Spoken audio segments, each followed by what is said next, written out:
नमस्कार दोस्तों, उत्तर प्रदेश पेपर की 25 फटाफट बड़ी खबरों में आपका स्वागत है। कमेंट बॉक्स में अपने ज़िले का नाम जरूर बताइएगा मित्रों, ताकि अगली वीडियो में आपके ज़िले से संबंधित प्रमुख खबर को शामिल कर सकूं।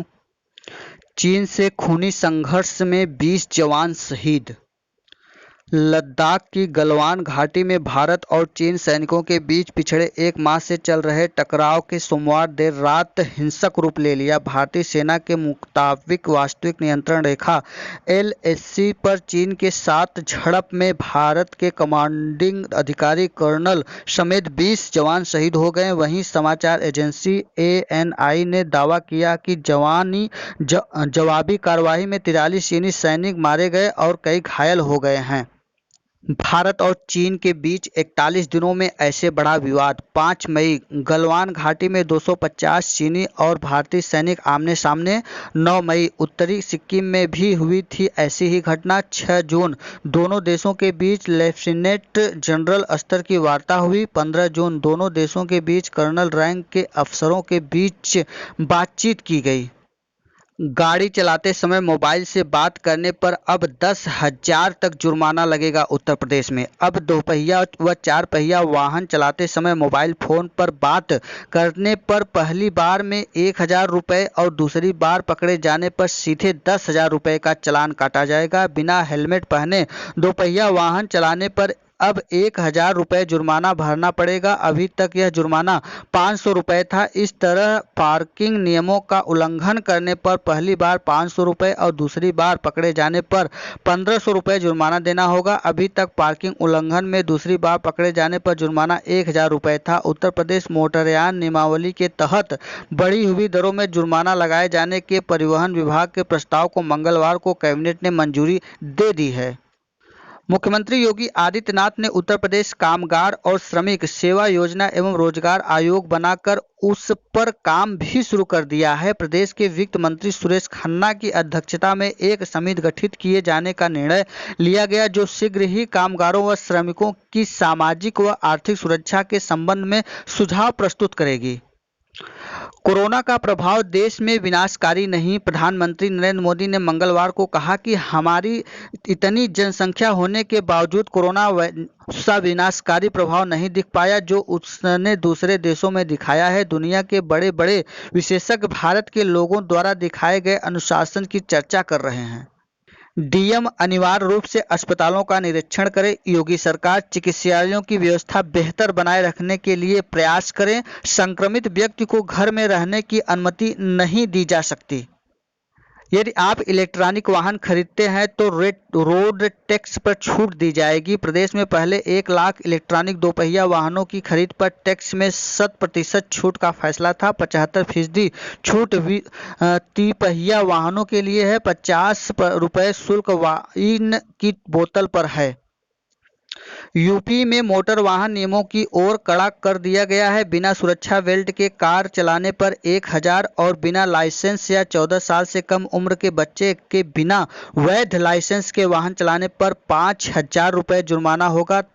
यह गति सीमा से अधिक तेज कार चलाने पर 2,000 और यात्री व माल वाहन के लिए यही जुर्माना 4,000 रुपये का होगा। निःशक्त व्यक्ति के वाहन चलाने पर पहली बार में 1,000 और दूसरी बार में जुर्माना 2,000 रुपये होगा। 2 पहिया वाहन पर 3 सवारी या इससे ज़्यादा बैठाने पर 1,000 रुपये जुर्माना देना होगा। आधिकारिक के काम में बाधा डालने पर 2,000 रुपये देने होंगे। इसी तरह आधिकारिक की बात नहीं मानने व उसके काम में बाधा डालने पर पहले जुर्माना 1,000 रुपये था, अब 2,000 रुपये देना होगा। ड्राइवरी लाइसेंस बनवाने के लिए गलत तथ्य देने पर पहले 2,500 रुपये जुर्माना था, अब 10,000 रुपये हो गया है। फायर ब्रिगेड या एम्बुलेंस को रास्ता नहीं देने पर 10,000 रुपये का जुर्माना होगा। वाहन का मॉडल बनने जाने और वाहन के विनियमों के उल्लंघन में निर्माता और डीजल के प्रति वाहन 1 लाख का जुर्माना देना होगा। सरकार की लिखित अनुमति के बिना रेस या ट्रायल में भाग लेने पर पहली बार में 5,000 और दूसरी बार में पकड़े जाने पर 10,000 रुपये का जुर्माना वाहन चालक के देना होगा।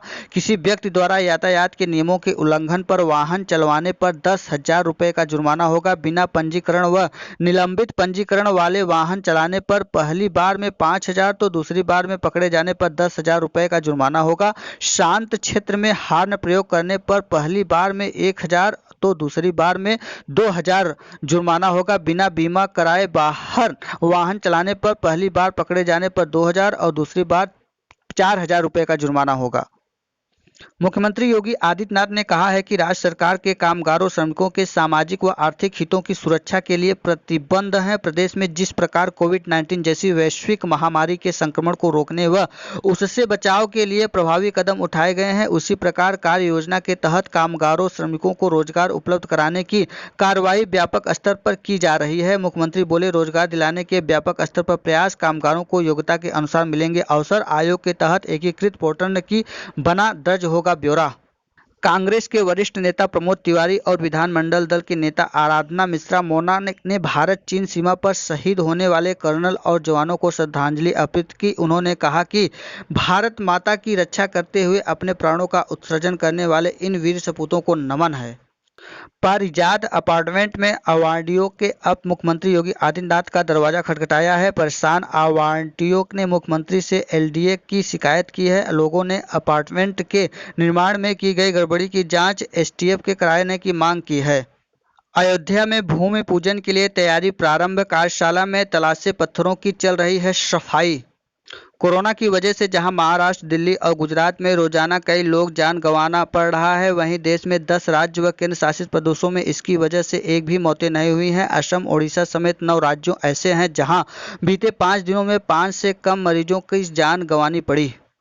मंगलवार को प्रदेश में 516 नए कोरोना पॉजिटिव मरीज मिले हैं। इस तरह मंगलवार तक कोरोना वायरस के 14,598 लोग संक्रमित हो चुके हैं। मंगलवार को 18 कोरोना संक्रमित मरीजों की मौत हो गई है। प्रदेश के कोरोना से अब तक 435 मौतें हो चुकी हैं। मंगलवार को डिस्चार्ज होने वाले मरीजों की संख्या 294 है। एक्टिव मामले में 5,259 है। मंगलवार को 18 मौतों के आगरा में 3 और मेरठ व बुलंदशहर में 2-2 मौतें हुई हैं। देश में संक्रमित मरीज 1.8% की दर से बढ़ रहे हैं। भारत की अपेक्षा अमेरिका, ब्राजील में यह आंकड़ा करीब 5 से 6% है। वहीं संक्रमण के मामले में 29.5% का उछाल है।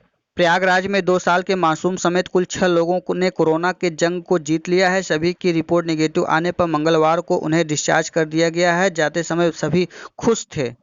सोशल मीडिया पर लोगों ने चीन के खिलाफ गुस्सा। लद्दाख की गलवान घाटी में चीनी सेना के साथ हुए टकराव में भारतीय सेना के एक अधिकारी और 2 सैनिक शहीद होने को खबर सामने आते ही सोशल मीडिया में चीन के खिलाफ लोगों का गुस्सा फूट पड़ा और इस दौरान कई हैशटैग ट्रैक करने लगे।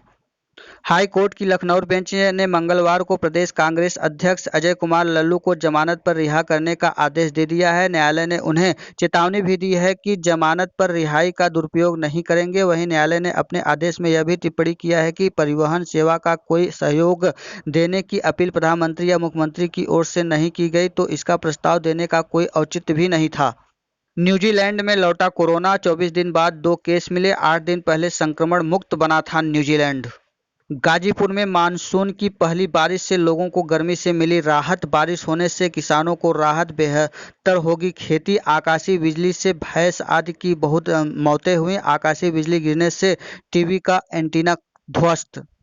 गाजीपुर में कुल 19 प्रवासी श्रमिकों कोरोना पॉजिटिव पाए गए हैं। 24 घंटे में कुल वहां मामला 5,476 पाया गया है, जिसमें 47 लोग पॉजिटिव हैं। वहीं 4,213 लोगों की रिपोर्ट नेगेटिव आई है। वहीं 1,071 लोगों की रिपोर्ट आनी बाकी है। 160 लोग स्वस्थ हो चुके हैं। 174 मरीजों की रिपोर्ट नेगेटिव होने से राहत मिला है गाजीपुर में 24 घंटे में। दिव्यांग पेंशन धारकों के खाते में गाजीपुर में विभाग की ओर से भेज दिया गया है। जिले में 18,723 पेंशन धारक है। सभी पेंशन धारकों के खाते में विभाग की ओर से पैसा भेज दिया गया है। वहीं इनके खाते में विभाग पेंशन के साथ ही प्रधानमंत्री कल्याण पैकेज की ओर से 1,000 रुपये खाता में भेजा गया है। इसमें प्रत्येक माह 500 रुपये के हिसाब से अप्रैल, मई, जून का पैसा खाते में भेज दिया गया है। भदोही में एक बालिका समेत 12 लोगों की रिपोर्ट आई पॉजिटिव। भदोही में कुल मामला 3,370 पाया गया है, जिसमें 104 लोग पॉजिटिव हैं और 2,735 लोग निगेटिव पाए गए हैं। वहीं 531 लोगों की अभी जांच चल रही है। 48 लोग स्वस्थ हो गए हैं। भदोही में 4 लोगों की मौत भी हुई है। ये था आज का उत्तर प्रदेश पेपर की 25 फटाफट बड़ी खबरें। वीडियो अच्छा लगा हो तो देव एकेडमी को सब्सक्राइब, लाइक, शेयर, कमेंट करना ना भूलिएगा दोस्तों। वीडियो में अंत तक बने रहने के लिए बहुत बहुत धन्यवाद। फिर मिलते हैं एक नई सूचना के साथ, तब तक के लिए नमस्कार।